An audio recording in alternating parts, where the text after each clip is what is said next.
Haven't you ever wanted to be a sports hero? Let's get nuts! You can't handle the truth. I'm sick of tired hearing about what a great hockey team the Soviets have. Screw them. This is your time. Now go out there and take it. Come, Ray. He will most definitely come. Back down into the Vancouver zone with 5 seconds to go. Get the duck boats ready. After 39 long years, the cup is back home. 20, 50. Wow! The Mountaineers have just beat the Michigan Wolverines. And Quartz a deep one for the end zone. Phelan is down there. Oh, he got it! He got it! He got it! Touchdown! He did it! He did it! Moody did it! Can they do it here? Cross. A dead seas tonight again. And Donovan has scored. Oh, can you believe this? Go, go, USA! Sidney Crosby, the golden goal. And Canada has lifted alongside Olympic gold. Down goes Frazier! Down goes Frazier! Down goes Frazier! I have never used steroids, period. And here we go.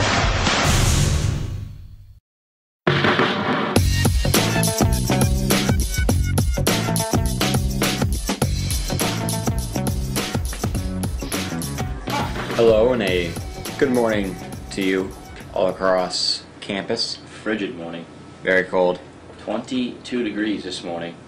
Well, you said it best though. If there was a wind, that would have made it that all the much worse. I was walking right back up to my bed if there was even a slight chance that it was windy.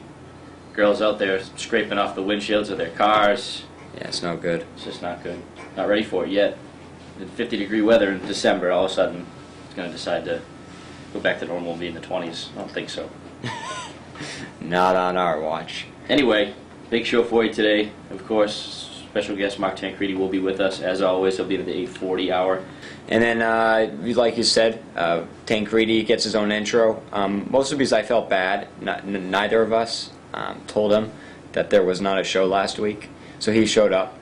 And that just, I think, perfectly tells you what type of communication that we have here at the Amateur Hours. Zero. Zero to none. Right there at the bottom. So he came because he was doing what he was supposed to. Like he always does. He's the man. Yeah, he comes through in the clutch every single time. Coach can't miss practice. The players can. We can, but coach can't miss practice. So anyway, we'll come back with all that. We appreciate you listening. It's a cold Monday, so turn the radio up and wake up. And stay in bed. Wake up with Don't the go Amateur outside. Hours. 89.9 WSCB, the birthplace.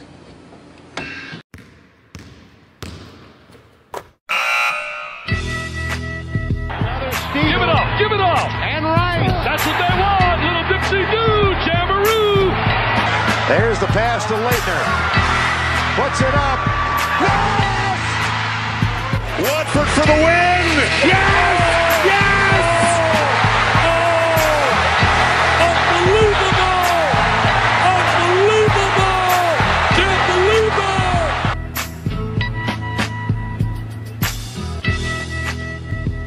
Believe it, Dickie V.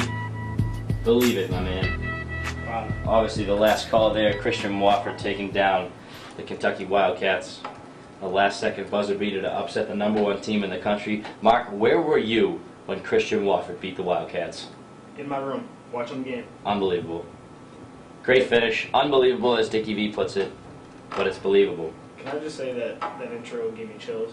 Hey, that's our producer / talent / everything board operator Ryan Matlack working with us. And this mic sounds terrible, but that's beyond the point. Ryan Matlack doing some great production work as always. You guys do a great job here. Thank you very much, Mark. We appreciate it. You do a great job. Even when we're not here, you're here. And that's the biggest issue that we're trying to fix so that never happens again.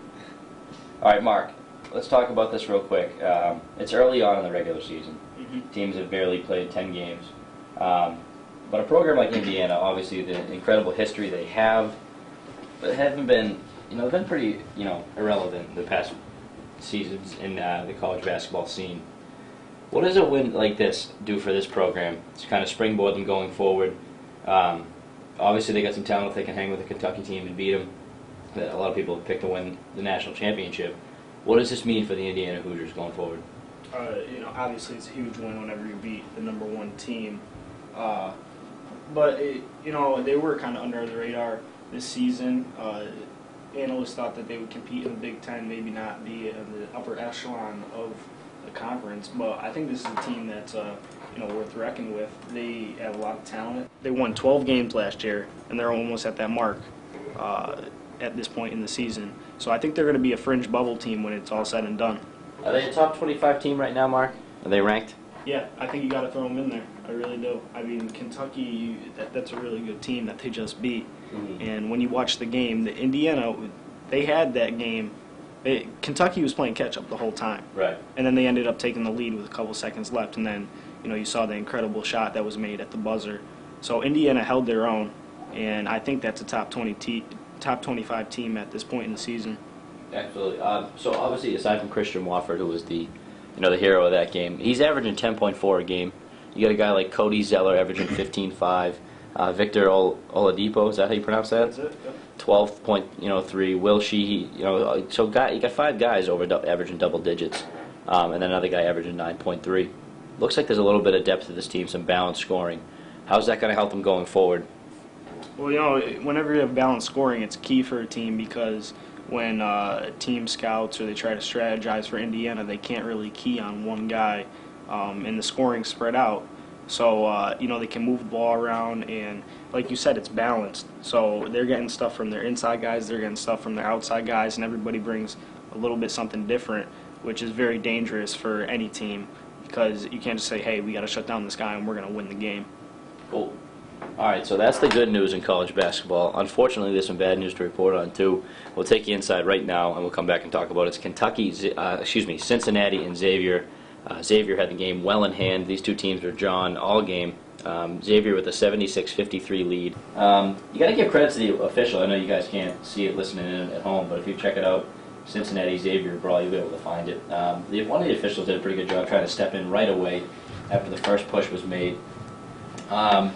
Mark, you've been involved in basketball games your whole life, coaching, playing.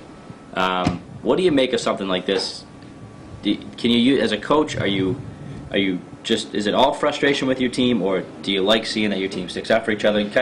From your standpoint now, being a coach of a team, what do you like to, what do you take out of a brawl like this? Is it completely, uncalled for, unnecessary, or can you kind of build on this a little bit as a coach? What do you take out of it? It's definitely a negative thing, and it's uncalled for. There's no place in the game for it. As a player, as a coach, you just don't want to see that happen. And I could stick up for a guy who's jawing at an opposing player, and you're talking smack or whatever you want to call it, and that's fine. That's the nature of the game. But any time it escalates farther than that, it's unacceptable. It shouldn't happen. You let your game speak for yourself, and that goes for any sport you play.